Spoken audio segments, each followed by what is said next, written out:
This is the Federal Building in Seattle, Washington, and we are here trying to get attention from the federal government and from the public in general, trying to get some awareness about the plight and hopefully in the long term, some funding for research, which we badly need. There's all kinds of other diseases which are serious, and we know that, but boy, MyCFS is one that's been missed. Someone forgot about it a long time ago, and the shoes here are representing all those people who are missing today. Brushing my teeth is hard, getting dressed is hard. I just have to force myself to do everything most days. Some days I do a little better than others, but still, like, my best day is somebody's nightmare. So I try to tell people it's like having influenza all the time, and you never feel better than that. This is my mother, Sue, and she also has myalgic encephalomyelitis. She was sick for most of her life. She was sick when I got sick. She raised my sister and myself without any help, without a diagnosis, basically trying to just survive and keep up in a world that didn't understand what she had or believe that she had anything. So I'm extremely grateful to her and to Sam and happy to be here. I've had MyCFS since 1991. I was 24. I am almost 50 now. I am profoundly grateful to my family and friends because it's the only reason I've been able to have a life and a career. I'm a successful author and journalist, and I'm able to have a career lying down. If I weren't able to do my job lying down, I wouldn't have anything.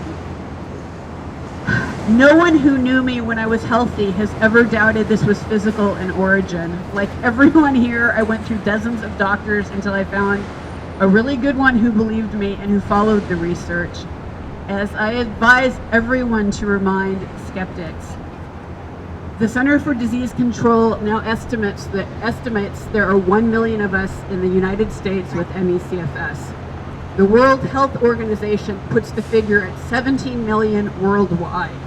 The UK has 225,000.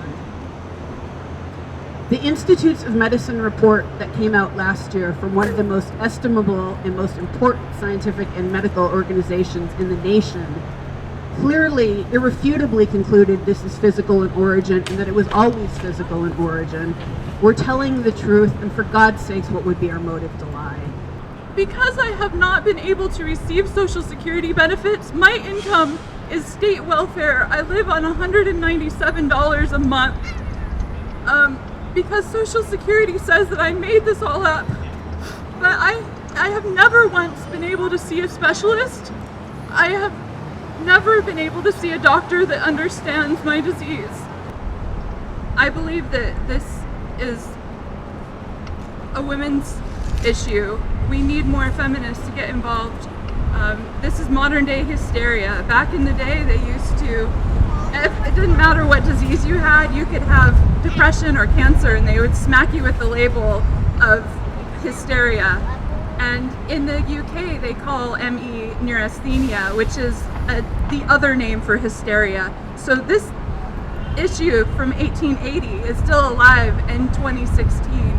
Before I was sick, I was in graduate school, and I graduated top of my class in high school, in nursing school, and then as a nurse practitioner.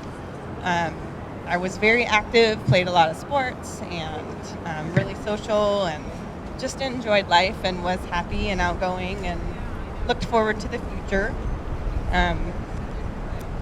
It's hard not to cry. But now it's hard to get through each day. And it's hard to think about the future when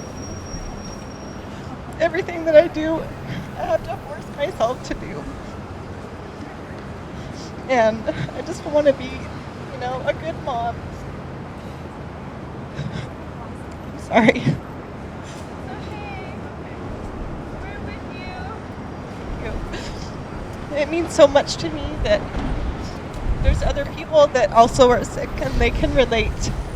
It's so hard for those people that don't know anybody else that feels like them, and I just want them to know that they're not alone and they're not forgotten. And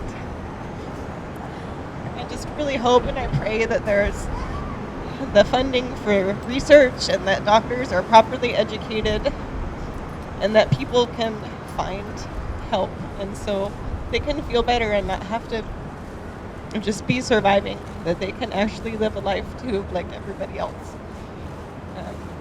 So I'm here today on behalf of my friend Emily Craven. Emily Craven's worldly possessions are all but artifacts of a life she once lived.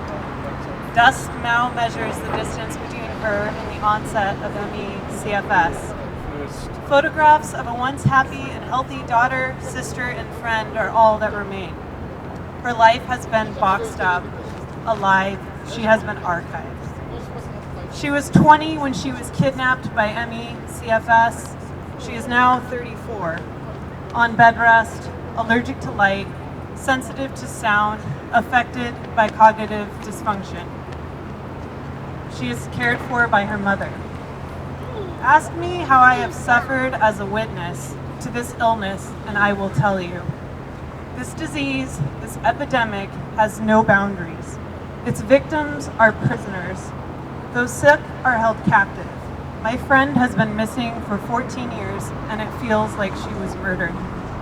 How can someone live without living? Ask me about ME, and I will tell you.